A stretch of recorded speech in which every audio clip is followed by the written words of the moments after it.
Hello guys, welcome back in my YouTube channel.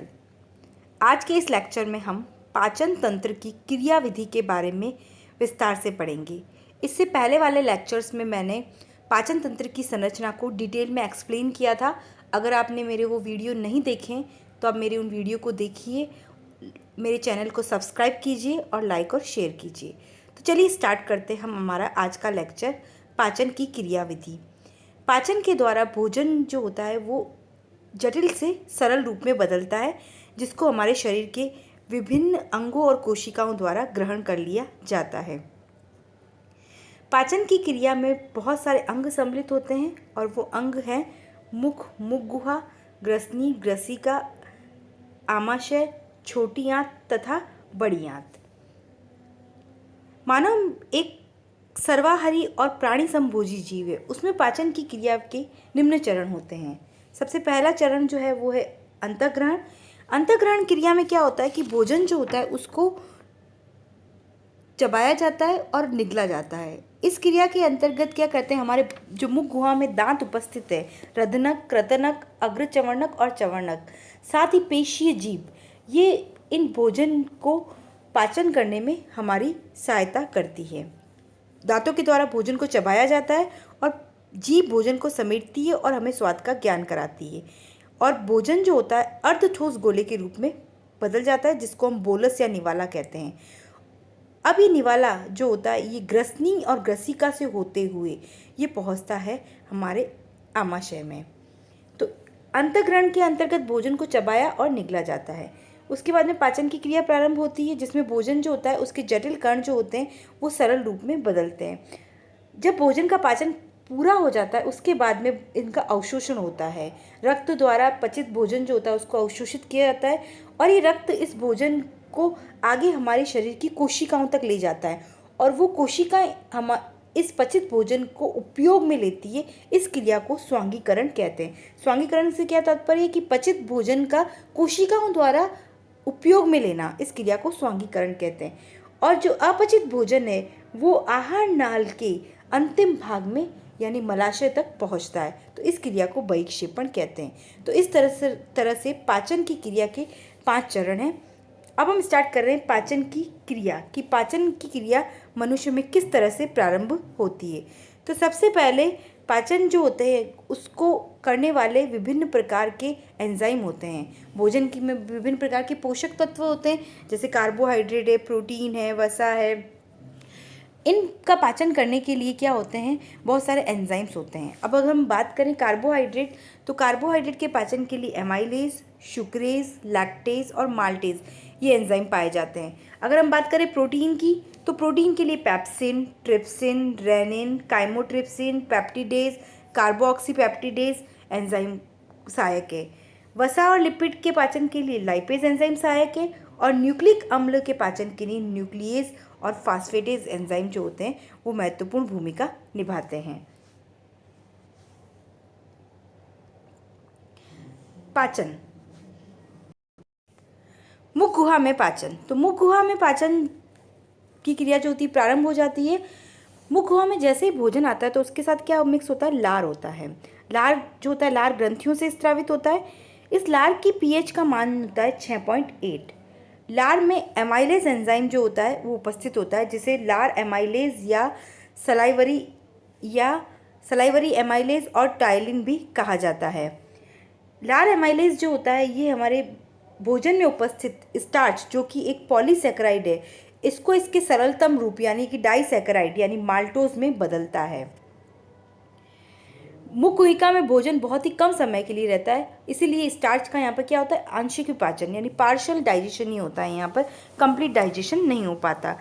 अब ये भोजन जो होता है ये मुख गुहा से ग्रसनी और ग्रसनी से होता हुआ ग्रसिका, ग्रसिका से होता हुआ आमाशय में प्रवेश करता है। जब भोजन आमाशय में आ जाता है तो आमाशय में भोजन जो होता है उसको क्रमाकुंचन गति होती है, उसके द्वारा भोजन को क्रश किया जाता है, मतलब कि मथ दिया जाता है। भोजन पतली लई लुगदी के समान परिवर्तित हो जाता है। आमाशय जो होता है उसमें जठर ग्रंथियाँ होती है और वो जठर ग्रंथियाँ जठरीय रस स्रावित करती है। इस जठर रस में HCl, श्लेष्मा, पेप्सिनोजन और बहुत ही अल्प मात्रा में जठरीय लाइपेज पाया जाता है। HCl का मुख्य कार्य क्या होता है कि ये भोजन जो होता है उसके माध्यम को अम्लीय बनाता है। ये साथ ही ये क्या करता है कि पेप्सिनोजन जो होता है, जो कि अभी फिलहाल आमाशय में निष्क्रिय अवस्था में पड़ा है, उसको सक्रिय पेप्सिन में बदलता है, ताकि ये पेप्सिन जो होता है प्रोटीन के पाचन को कर सके। तो HCl के यहाँ पे दो कार्य हैं। पहला तो क्या करता है, भोजन के माध्यम को अम्लीय बनाता है। अम्लीय जब तक नहीं बनेगा भोजन का माध्यम, तब तक पेप्सिन एक्टिव नहीं होगा और अपना कार्य नहीं कर पाएगा। तो प्रोटीन जो होता है वो पेप्सिन की उपस्थिति में प्रोटियोज और पेप्टोज जो होता है उसमें चेंज हो जाता है। साथ ही दुग्ध वसा, जो मक्खन, हम लोग मक्खन वगैरह खाते हैं, घी वगैरह, उनके अंदर जो वसा होती है उसका जठर लाइपेज द्वारा वसीय अम्ल और ग्लिसरॉल में बदल दिया जाता है। साथ ही जो बाल्यावस्था में जो बच्चे होते हैं वो अक्सर दूध पीते हैं, तो इस दुग्ध प्रोटीन जिसका नाम होता है केसीन, उसको स्कंदित करने वाला एक एंजाइम जो होता है आमाशय से स्रावित होता है, जिसका नाम होता है रेनिन। ये रेनिन एंजाइम जो होता है दुग्ध प्रोटीन केसीन को उसके सिंपल फॉर्म प्रोकेसिन में चेंज कर देता है। क्योंकि छोटे बच्चे जो है वो अक्सर दूध पीते हैं, तो उनमें ये एंजाइम जो होता है सक्रिय होता है, लेकिन जैसे जैसे हम बड़े होते हैं वैसे वैसे ये एंजाइम जो होता है इसकी मात्रा जो होती है वो घटती जाती है। आमाशय जो होता है उसमें पाचन के बाद में भोजन जो होता है लगभग पतली लुई लई जैसा हो जाता है, इसको हम कहते हैं काइम। अब ये काइम जो होता है ये अवरोधनी जो कि पाइलोरिक क्षेत्र में होती है आमाशय, उसको क्रॉस करता हुआ और ग्रहणी में प्रवेश करता है। यहाँ पे एक क्वेश्चन आता है कि HCl जो है एक तीव्र अम्ल है, ये हम सभी जानते हैं। हाइड्रोक्लोरिक अम्ल, इसकी pH लगभग 1 से 2 के बीच में होती है, लेकिन इतना प्रबल अम्ल होने के बावजूद भी ये हमारी आमाशय को नुकसान नहीं पहुंचा रहा। तो इसका क्या कारण है कि आमाशय जो है उसकी आंतरिक भित्ति पर श्लेष्मा का मोटा आवरण होता है। हमने पढ़ा था आहार नाल की भित्तियाँ, जिसमें सबसे आंतरिक परत जो होती है वो किसकी होती है, म्यूकोसा की होती है, श्लेष्मा की। तो ये इतनी मोटी होती है कि ऐसे इसको भेद करके बाहर पहुंच ही नहीं पाता। इसी कारण से क्या होता है कि ये हमारे आमाशय में होने के बावजूद भी हमें किसी तरह का कोई नुकसान नहीं पहुंचाता है। अब ये भोजन आ जाता है ग्रहणी यानी छोटी आंत में। छोटी आंत में जैसे ही भोजन आता है तो उसमें अग्नाशयी रस मिक्स होता है। पहले तो अग्नाशयी रस मिक्स होता है, उसके बाद में आंतरीय रस जो होता है वो भी मिक्स होता है। अब ये अग्नाशयी रस जो है इसके अंदर कौन कौन से एंजाइम होते हैं, तो trypsin, chymotrypsin, carboxypeptidase, elastase and nuclease. आंतरीय रस में maltase, sucrase, lactase, lipase, dipeptidase और फास्फेटेज, ये सारे एंजाइम जो होते हैं ये पाए जाते हैं और ये काइम के साथ मिक्स होते हैं। ये काइम अभी कहाँ पर उपस्थित है, छोटी आंत के ग्रहणी, सबसे स्टार्टिंग वाला जो रीजन है वहाँ पर है। अब ये क्या करते हैं, भोजन के पाचन में सहायक होते हैं।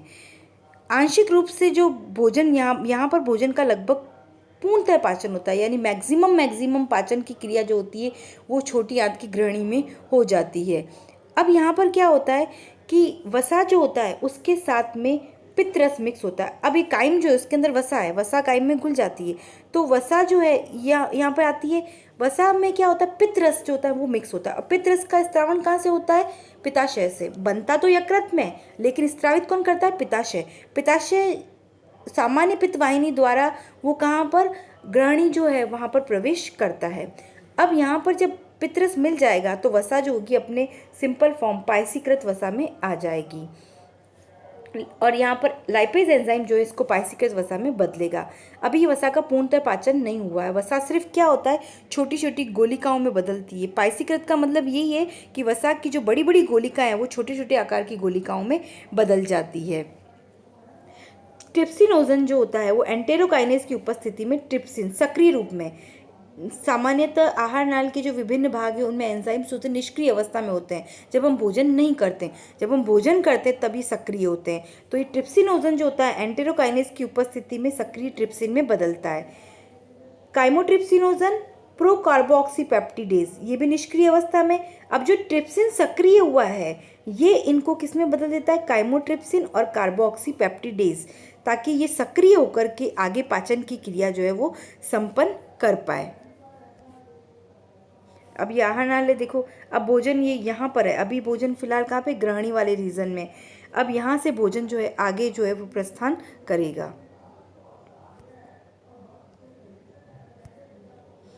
प्रोटियोज,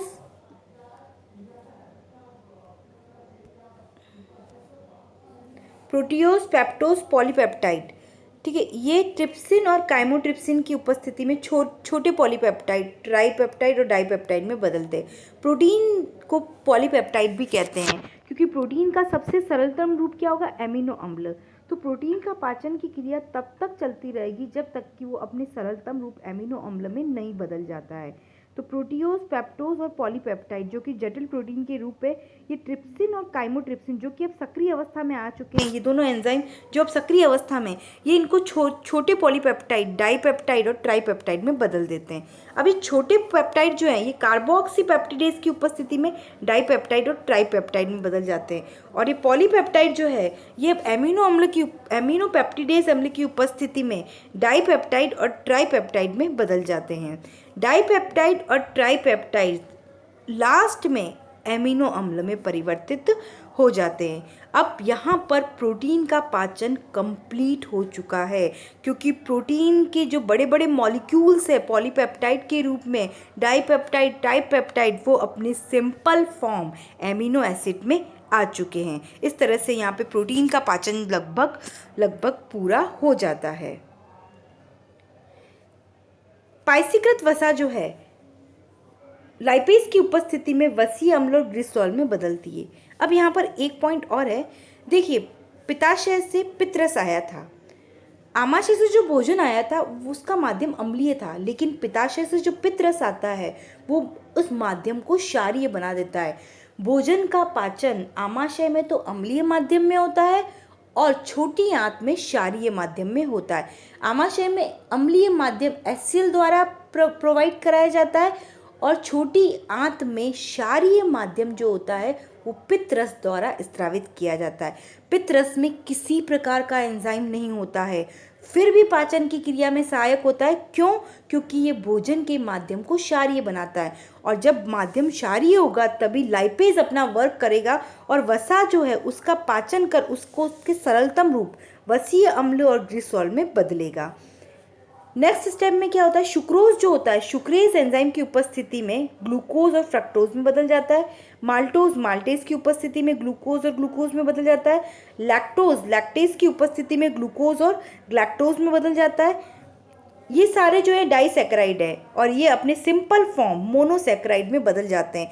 यहाँ पर आते आते कार्बोहाइड्रेट का कंप्लीट जो है डाइजेशन हो चुका है क्योंकि कार्बोहाइड्रेट यहाँ पर अपने सरलतम रूप ग्लूकोज में बदल चुका है। अब कार्बोहाइड्रेट का आगे डाइजेशन नहीं होगा। न्यूक्लिक अम्ल न्यूक्लियस की उपस्थिति में न्यूक्लियोटाइड में बदलेगा पहले और वापस न्यूक्लियस की उपस्थिति में न्यूक्लियोसाइड में बदलेगा। ये न्यूक्लियोसाइड फॉस्फेटेज एंजाइम की प्रेजेंस में नाइट्रोजन क्षार और राइबोज शर्करा में परिवर्तित होते हैं। इस प्रकार यहाँ पर पाचन की क्रिया कंप्लीट होती है जिसमें प्रोटीन एमिनो अम्ल में बदलते हैं, वसा वसीय अम्ल और ग्लिसरॉल में बदलते हैं, ग्लूकोज न्यूक्लिक अम्ल राइबोज और नाइट्रोजन क्षार में बदलते हैं और कार्बोहाइड्रेट जो है ग्लूकोज में परिवर्तित होता है। तो इस तरह से पाचन की क्रिया जो होती है यहाँ पर कंप्लीट हो जाती है जिसमें भोजन जो होता है एकदम अपने तरल रूप में आ जाता है और तरल रूप में आने के बाद ये भोजन ग्रहणी से होता हुआ ये ग्रहणी है, यहाँ पे पाचन की क्रिया हुई थी तो ये भोजन यहाँ से होता हुआ आहार नाल के जो है वो जूजिनम और इलियम वाले क्षेत्र जो है उसमें प्रवेश करता है। ये आप देख सकते हैं यहाँ पे ग्रहणी है और यहाँ पर भोजन आएगा जूजियनम और इलियम। यहाँ पर जैसे ही भोजन आता है तो उसके अंदर जो है यहाँ पर श्लेष्मा की उपकलाएँ पाई जाती है जिसमें क्या होते हैं, रसांकुर और सूक्ष्मांकुर होते हैं, ये वलन होते हैं, बहुत सारे रसांकुर और सूक्ष्मांकुर। ये क्या करते हैं, अवशोषण के क्षेत्र को बढ़ा देते हैं और यहाँ से भोजन का अवशोषण कर लिया जाता है। रक्त यहाँ से इनको क्या कर देता है, अवशोषित। और अवशोषित करने के लिए यहाँ पर इसकी श्लेष्मिका में क्या होता है, रसांकुर और सूक्ष्मांकुर होते हैं जो ब्रश बॉर्डर का निर्माण करते हैं और इस तरह से इनको यहाँ से लसिका केशिकाएं और रुधिर केशिकाएं जो होती है वो क्या करती है, अवशोषित करती है। यानी पाचन के अंतिम उत्पाद जो होते हैं मुख्यतः जो कि monosaccharides glucose, galactose, fructose, amino अम्ल, वसीय अम्ल, इनको जो है रक्त केशिकाएं और लसिका केशिकाएं जो होती है यहाँ से अवशोषित करती है।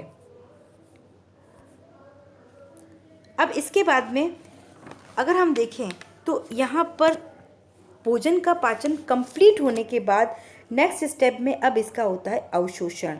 तो अवशोषण की क्रिया जो होती है भोजन की, उसके अंदर कैसे होता है कि आंत्र की उपकला कोशिकाएं जो होती है उनसे रुधिर या लसिका द्वारा इस पचित भोजन का अवशोषण कर लिया जाता है। तो अवशोषण की विधियां भी अलग अलग होती है, दो होती है विशेष रूप से सक्रिय और अभिगमन और विसरण। सक्रिय अभिगमन में ऊर्जा की आवश्यकता होती है, जबकि विसरण में ऊर्जा की आवश्यकता नहीं होती है। अब देखो 2 पॉइंट मैंने यहाँ पर एडिशनल लिखे हैं जो कि इम्पोर्टेंट है कि वसा में घुलनशील कुछ पदार्थ जैसे कि अल्कोहल है, कि वसा में घुल जाता है, और विभिन्न औषधियाँ, सारी नहीं कुछ एक औषधियाँ, वो आमाशय में अवशोषित कर ली जाती है। जल तथा विटामिन के का अवशोषण जो होता है वो कहाँ होता है? बड़ी आंत में होता है। तो इस प्रकार से कुछ पदार्थ का अवशोषण आमाशय और बड़ी आंत द्वारा कर लिया जाता है, और बाकी मोस्टली पदार्थ जो होते हैं उनका अवशोषण शुद्रांत जो होता है वहाँ होता है। अब देखिए डायग्राम बना हुआ है, इस डायग्राम से समझिए ये प्रोटीन है, प्रोटीन के अणु है। अभी प्रोटीन जो है ये एमिनो एसिड में चेंज हो चुका है, एमिनो एसिड में चेंज हो गया, अपने सिंपल फॉर्म में आ गया। ये आंत्र की उपकला कोशिका है, यहाँ पर विलाई है। अभी प्रोटीन एमिनो अम्ल के छोटे छोटे अणु जो होते हैं ये इसको क्रॉस करके और रक्त केशिकाओं द्वारा अवशोषित कर लिए जाते हैं। इसी तरह से कार्बोहाइड्रेट है, तो कार्बोहाइड्रेट अपने सिंपल फॉर्म मोनोसैकेराइड यानी ग्लूकोज, फ्रैक्टोज, लैक्टोज इनमें आ चुका है, और ये क्या होता है इस तरह से ये रक्त के इसकी उपकला को पार करके और रक्त केशिकाओं द्वारा अवशोषित कर लिए जाते हैं। अब हम बात करते हैं वसा की। तो वसा का अवशोषण जो होता है वसीय अम्लों और मोनोग्लिसरॉल्डिहाइड के रूप में विसरण विधि द्वारा होता है, और इसको कौन करता है? पहले लसिका अवशोषित करेगी, उसके बाद में ये रक्त में मिक्स होगा। वसा जो होती है, अब देखो ये वसा है, वसा के बड़े बड़े कण हैं। अब ये जो इनके चारों तरफ जो है बाइल सॉल्ट यानी कि पित्त लवण जो होते हैं वो इस मिल जाते हैं। तो यहाँ पर क्या होता है कि इन वसाओं के साथ में पित्त जो होते हैं सूक्ष्म जटिल संरचनाएं बनाते हैं। इन संरचनाओं को कहा जाता है मिसेल्स। क्या कहते हैं? मिसेल्स कहा जाता है। इस मिसेल के अंदर क्या होता है? वसा है और पित्त लवण जो होते हैं वो बाहर है। अब ये जो पित्त लवण जो होते हैं ये गोलिकाओं के केंद्रीय भाग में जो होते हैं वसा अम्ल है और मोनोग्लिसराइड है। इसके चारों तरफ क्या है? ये पित्त लवण है। अब ये मिसेल जो होते हैं जैसे ही सूक्ष्मांकुर के समीप आए हैं तो इनमें आने से क्या हो जाएगा कि वसा कोशिका की झिल्ली, वसा जो होती है वो कोशिका झिल्ली में घुलनशील होती है, और इसके कारण जो होती है ये मिसेल से निकल जाती है, और ये वसा जो होती है वो इसके अंदर प्रवेश कर जाती है। यानी बाइल सॉल्ट तो वहीं रह जाएंगे और वसा के कण जो होंगे इस झिल्ली द्वारा अवशोषित होकर के अंदर चले जाएंगे। ठीक है, पित्त लवण यहाँ पीछे का काइम के अंदर ही रह जाएंगे और वापस मिसेल बनाएंगे। क्रिया क्या होगी? चलती रहेगी। अब कोशिका जो है उसमें वसा अम्ल और मोनोग्लिसरॉल्डिहाइड जो होते हैं ये चिकनी अंतःप्रदेवी जालिका, ये आपको डायग्राम दिख रहा है, ये चिकनी अंतःप्रदेवी जालिका है, इसमें प्रवेश करके और क्या बनाएगी? ट्राइग्लिसरॉल्डिहाइड वापस बनाएगी। इसमें क्या होगा कि इस ट्राइग्लिसरॉल्डिहाइड के चारों ओर प्रोटीन आ जाएगा। ये वसा के कण है और इसके चारों तरफ धीरे धीरे प्रोटीन जमा होने लग जाएगा, और प्रोटीन जो होगा जमा होने के कारण यहाँ पर इस संरचना को कहेंगे अब काइलोमाइक्रोन। तो काइलोमाइक्रोन क्या है कि वसा के कण जो है जैसे ही इसके अंदर प्रवेश किए तो चिकनी अंतःप्रदेवी जालिका प्रोटीन की बनी होती है, प्रोटीन के कण इसके चारों तरफ जमा हो जाते हैं। यानी सेंटर में वसा है और चारों तरफ से क्या है? प्रोटीन है। चारों ओर से प्रोटीन जो होती है उसको घेर लेती है ये। तो इस तरह से इस संरचना को हम कहते हैं काइलोमाइक्रोन। अब ये काइलोमाइक्रोन जो होते हैं ये यहाँ से होते हुए और रक्त केशिकाओं द्वारा जो होते हैं अवशोषित कर लिए जाते हैं। अब देखिए एमिनो अम्ल ग्लूकोज है, एमिनो अम्ल ग्लूकोज है, सक्रिय परिवहन द्वारा रक्त में अवशोषित होंगे। इनका विटामिन और खनिज लवण इनका अवशोषण सक्रिय या निष्क्रिय परिवहन द्वारा रक्त में ही होता है। वसा विसरण विधि द्वारा लसिका और फिर रक्त द्वारा अवशोषित होती है, और जल जो होता है वो विसरण विधि द्वारा अवशोषित होता है। जल, आयन और विटामिन के इनका अवशोषण विसरण विधि द्वारा होता है। तो इस प्रकार से भोजन जो होता है अपने सरलतम रूप में आ करके और रक्त द्वारा इसको अवशोषित कर लिया जाता है, और रक्त जो होता है इसको शरीर के विभिन्न अंगों तक ले जाता है और कोशिकाओं द्वारा इस पचित भोजन का अवशोषण कर लिया जाता है। इस प्रकार से कोशिकाओं में जब ये पहुंचता है तो कोशिकाएं इसको उपयोग में लेती, इस क्रिया को स्वांगीकरण कहते हैं। उसके पश्चात जो अपचित भोजन होता है वो आ जाता है बड़ी आंत में। बड़ी आंत में इसमें क्या होता है, जल है, आयन है और विटामिन जो होते हैं, विटामिन के, इसको क्या करते हैं, अवशोषित यहाँ से कर लेती है। और अपचित भोजन जो होता है मलाशय में आ जाता है। अपचित भोजन जब मलाशय तक पहुँचता है तो मलाशय में ही रहता है जब तक कि इसको सिग्नल्स नहीं मिलते हैं बाहर निकलने के। इस क्रिया को बहिक्षेपण कहते हैं। यानी जो भोजन है वो अपचित भोजन मलाशय से फिर गुदा में आएगा, गुदा से फिर कहाँ जाएगा, शरीर के बाहर। तो इस क्रिया को उत्सर्जन कहते हैं। बहिक्षेपण और उत्सर्जन में एक अंतर है। आहार नाल के अंतिम भाग से भोजन का निष्कासन होना, अपचित भोजन का निष्कासन होना तो बहिक्षेपण कहलाता है, और शरीर से बाहर उस अपचित भोजन का निष्कासन होना ये कहलाता है उत्सर्जन। इस तरह से दोनों क्रियाएं जो हैं वो अलग अलग होती है। हमारी जो बड़ी आंत है उसमें ई कोलाई यानी इरिश्चिया कोलाई बैक्टीरिया पाया जाता है, जो एक सहजीवी की भूमिका अदा करता है।